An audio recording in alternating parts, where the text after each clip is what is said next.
Selamat sore para netizen dimanapun kita berada, salam inspirasi bagi kita semua. Menarik begitu kan dalam beberapa survei SMRC ini begitu kan. Saya agak lucu begitu, agak geli melihatnya begitu kan. Ini survei SMRC Jawa Timur, Ganjar Mahfud ya 45%, Prabowo Erik 28%, Anies Caimin 12% ya katanya begitu ya.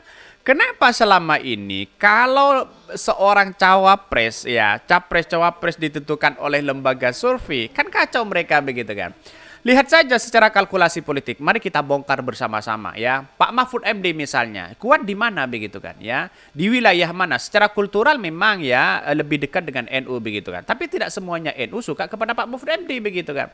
Di Madura, walaupun orang Madura, apakah masyarakat Madura antusias untuk mendukung Pak Mahfud? Jelas tidak begitu kan.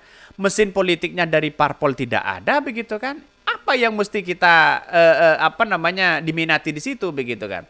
Apakah ingin membongkar bagaimana 360 triliun begitu kan ya, yang kemudian ujung-ujungnya sekarang tidak tahu kemana arahnya begitu.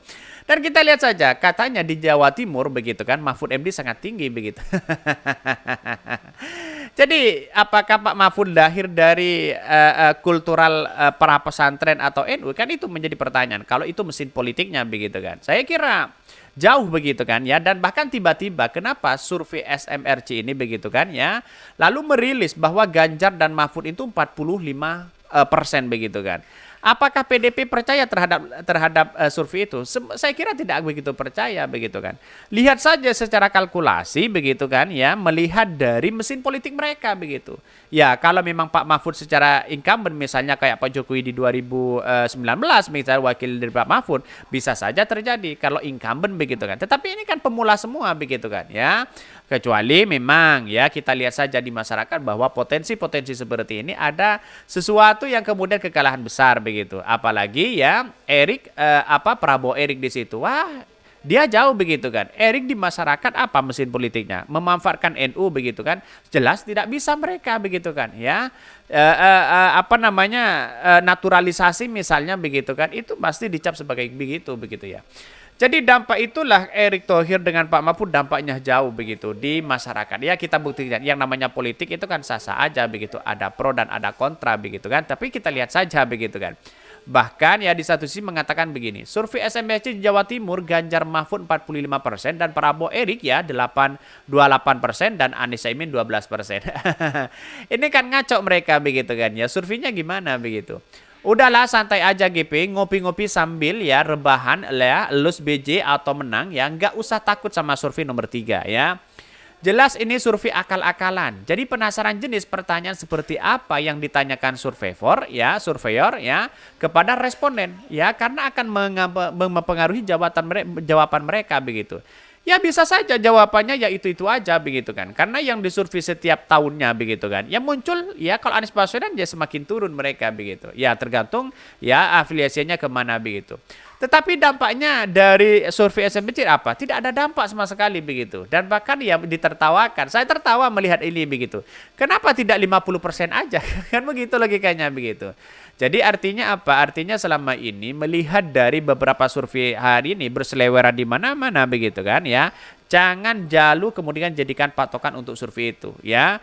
Karena apa? Kalau berpatokan pada survei sama halnya para masyarakat, para publik itu sama halnya percaya terhadap lembaga survei yang kemudian lembaga survei itu hanya dibayar begitu kan. Hanya membuat opini mereka begitu. Bagaimana opini dari masyarakat itu bisa mempengaruhi itu. Tapi yang ternyata begitu sekarang kan lebih cerdas begitu masyarakat, bahkan lebih cerdas dari SMRC begitu ya. Karena pada hakikatnya masyarakat sudah bergandengan tangan untuk bersama-sama di situ begitu kan, untuk siapa sih sebenarnya yang layak menjadi capres-cawapres di Pilpres 2024 ya. Bahkan ya ini survei ini dong tanpa foto video ya, sampling mah model satu jempol gue ya juga sih bikin nih. Survei pos kamling di kompleks rumah gue jumlah 127 keluarga begitu ya. Anies Caimin 97% begitu. Prabowo Erik 3% dan Ganjar Mahfud 0% ya. Gampang, silahkan bikin survei versi Anda masing-masing. Katanya begitu ya. Ini tamparan keras oleh para netizen di situ begitu. Tapi pada akhirnya menurut saya pribadi ya silahkan membuat opini apa aja silahkan begitu kan ya. Bahkan ya pendukung-pendukung Anies Baswedan santai-santai aja begitu. Dan maka malah tertawa mereka begitu. Dari survei SMRC Ganjar katanya paling tinggi begitu ya. Elektabilitas bakal calon presiden ya Ganjar Pranowo Mahfud MD yang menunjukkan peringkat ya tertinggi dalam simulasi 3 ya paslon yang dilakukan oleh lembaga survei Saiful Mujani Research and Consulting SMRC di Provinsi Jawa Timur.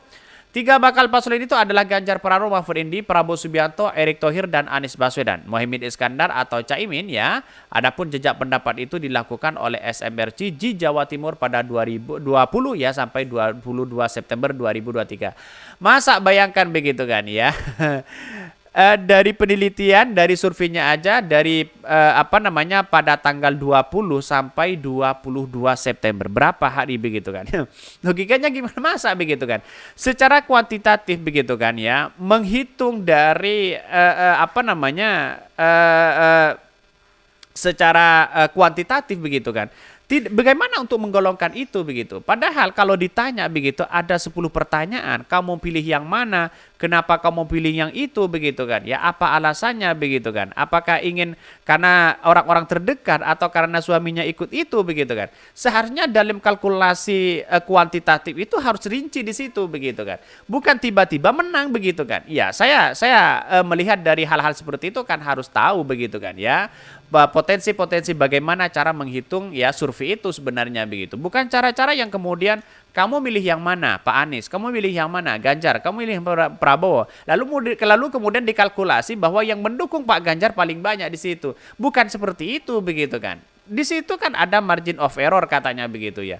Ditampilkan mereka begitu kan. Tapi anehnya kenapa golongan-golongan yang kemudian ya yang mempengaruhi ketika Anies Baswedan misalnya satu orang mendukung Anies Baswedan, kenapa kok tidak ditanya bahwa keluarganya akan mempengaruhi untuk mendukung Anies Baswedan juga? Apakah ke yang lain? Kan begitu pertanyaannya begitu. Dan inilah yang disembunyikan lembaga survei. Kalau kita tahu hitung-hitungan lembaga survei, wah pasti kan tertawa aja melihat itu begitu kan ya, karena saya pernah ya pengalaman dalam dunia itu begitu.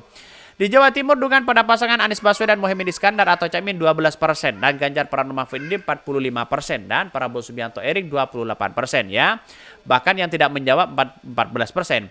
Saiful menyebutkan sekitar ya 2 atau 3 minggu pasca deklarasi Anies Caimin, dukungan kepada pasangan di Jawa Timur belum mengalami perkembangan. Bahkan sebagai perbandingan Jawa Timur, SMRC survei nasional secara tatap muka persis setelah deklarasi Anies Caimin begitu. Survei nasional tersebut dilakukan pada 2 sampai 11 September 2023. Inilah untuk mempengaruhi narasi-narasi mereka bagaimana lembaga survei berseleweran. Saya sudah katakan sejak awal begitu. Pasti nanti ada lembaga survei yang kemudian Anies Baswedan menang di situ, pasti ada lembaga survei yang kemudian memberikan narasi, memberikan tandingan mereka begitu kan, seolah-olah Anies Caimin tidak naik di situ begitu. Dan ternyata terbukti hari ini begitu. Apa yang terjadi? Segampang itulah untuk memanipulasi bagaimana cara-cara lembaga survei itu bermain begitu kan ya. Ya kalau menurut saya pribadi ya itu aja surveinya mereka begitu. Atau jangan-jangan satu orang begitu kan. Ya tergantung siapa mereka. Ya terafiliasinya ke siapa begitu kan. Itu sudah kelihatan oleh tren mereka begitu ya. Bahkan Saiful Mujani menjelaskan bahwa suara Anies Jawa Timur tidak banyak berbeda dengan suara tingkat nasional. Bahkan kecenderungan lebih rendah katanya. Ya kita lihat saja nanti begitu kan ya. Kalau lembaga survei seperti ini masa Anda percaya begitu kan? dengan kata kunci dengan teman-teman sendiri mengatakan ya dari netizen wah ngibulnya seperti itu begitu. Ya kasihan banget begitu kan, capek-capek ya karena memang dia dibayar begitu ya. Siapa ya lembaga survei yang tidak dibayar? Semuanya kan pasti bayar begitu ya. Mungkin itu ya yang kami sampaikan. Tonton terus channel Hodari Podcast Riyad ini karena ada berita-berita menarik dan viral setiap harinya. Salam para netizen, salam inspirasi bagi kita semua. Jangan lupa di subscribe channel YouTube Hodari Podcast Rakyat ini.